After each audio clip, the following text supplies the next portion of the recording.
हम कुछ क्वेश्चन पूछना चाहते हैं चेयरमैन साहब से। फोकस करिएगा, बिहार के युवा है, चेयरमैन साहब आपसे प्रश्न पूछना चाहते हैं, बिल्कुल सुनिएगा। सुशासन बाबू आपसे ही पूछना चाहते हैं, आप भी सुनिएगा, पूछिए। मेरा क्वेश्चन है कि आरा में जब एक रूम में 200 student before exam paper solve कर रहे थे, उन 200 स्टूडेंट्स पे आयोग ने क्या कार्रवाई किया? उन लोगों को आपने ब्लैकलिस्ट किया कि नहीं? नंबर 1। नंबर 2, जो अटेंडेंस सीट बनता है, उन लोगों का जो एक साथ सीटिंग अरेंजमेंट आया, वो चार्ट किसने प्रिपेयर किया था? आयोग के अंदर के लोग ने किया था, उस पर आपने एक्शन लिया कि नहीं? ये दो पहले तुम अंदर का सवाल पूछना चाहते हैं। उसके बाद संविधान भारत में सबसे ऊपर है, बाकी सारे ऑर्गेनाइजेशन संविधान के नीचे हैं। तो संविधान ये कहता है कि कोई अगर आप कोई एग्जाम को कंडक्ट कर रहे हैं तो रूल बिफोर नोटिफिकेशन आप देंगे, उसके बाद एग्जाम उस नोटिफिकेशन के हिसाब से लेंगे, आप बीच में चेंज नहीं कर सकते हैं। तो यानी कि संविधान का आप उल्लंघन कर रहे हैं। अगर हम कोर्ट में जाएंगे तो कोर्ट स्टे लगा देगा और 6 लाख जो स्टूडेंट्स हैं उनका जो फ्यूचर है कहीं ना कहीं अटक जाएगा आपके एक तुगलकी फरमान से। आप प्रदर्शन में आए हुए हैं, आखिर क्या मामला है कि यहाँ पे आप लोग आकर के प्रदर्शन कर रहे हैं? परसेंटाइल का ये मामला है, और जैसे 8 मई को एग्जाम हुआ, पेपर लीक हो गया जी, और 2 शिफ्ट में एग्जाम कराने का जो बात हो रही है,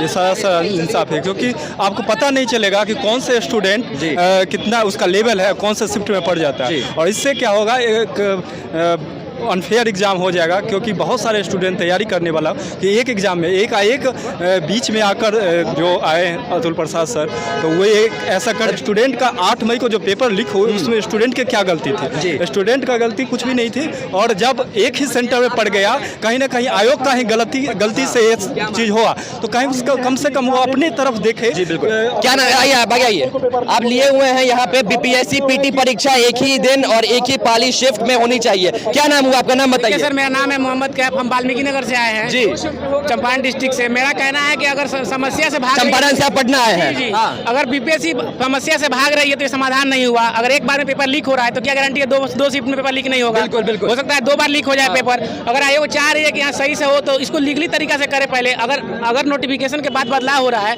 तो प्रक्रिया कानून के पेचे में आ जाएगी, बाद में फिर डिले होगा तो फिर क्या फायदा? आप लोग की एक मांग है कि पहले की परसेंटाइल सिस्टम को सही करे और एक ही शिफ्ट में एग्जामिनेशन ले।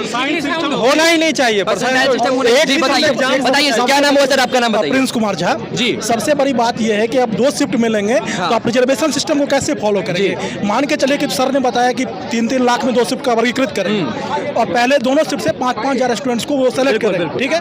तो अब ये मानिए कि पहले शिफ्ट में 2 लाख बच्चे अपियर हुए 3 लाख में, दूसरे शिफ्ट में 2,80,000 बच्चे अपियर हुए, तो आप 2 लाख में से 5,000 को ले रहे हैं एक शिफ्ट में, और एक शिफ्ट में 2,80,000 में से 5,000 को ले रहे हैं। तो आप बताइए कि जब एग्जामिनेशन तो एक ही है, आप वर्गीकृत कैसे करेंगे? इसमें तो अनफेयर हो गया ना। बल्कि ये भी हो सकता है कि पहले शिफ्ट में आसान पेपर आ जाए तो दूसरे में डिफिकल्ट, तो पहले में डिफिकल्ट दूसरे में। वो तो संभव ही है।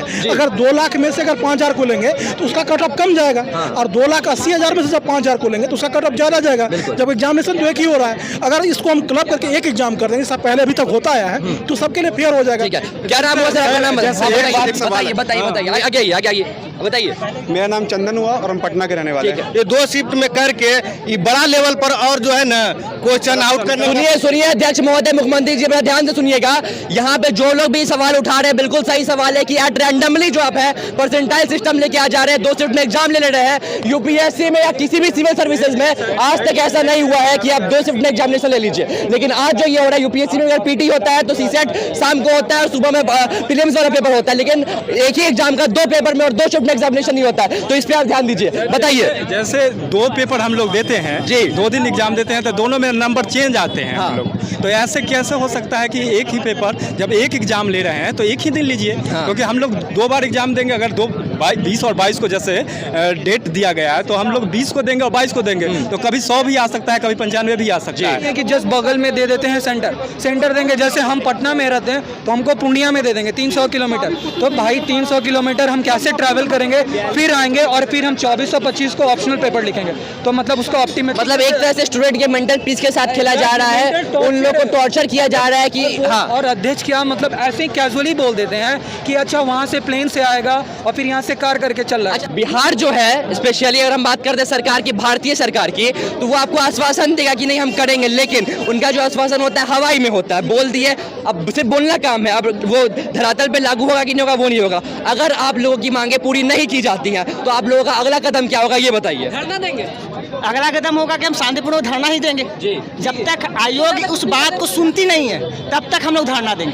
अहिंसक शांतिपूर्ण अच्छे तरीके से धरना देंगे। हम बस यही चेष्टा करते हैं कि आयोग की जो अध्यक्ष हमारे वो हमारी बात, हमारी तकलीफ को समझे, क्योंकि वो आयोग जो हमसे ही है। अगर हम अच्छा, अभी जो 3 दिन पहले की घटना है, शिक्षक अभ्यर्थी थे, एडीएम साहब एक शिक्षक अभ्यर्थी को मार रहे थे, आप लोगों को डर नहीं लगता कि वैसे ही एडीएम आ जाएंगे और आप लोगों पे लाठी चार्ज हो गया तो क्या होगा?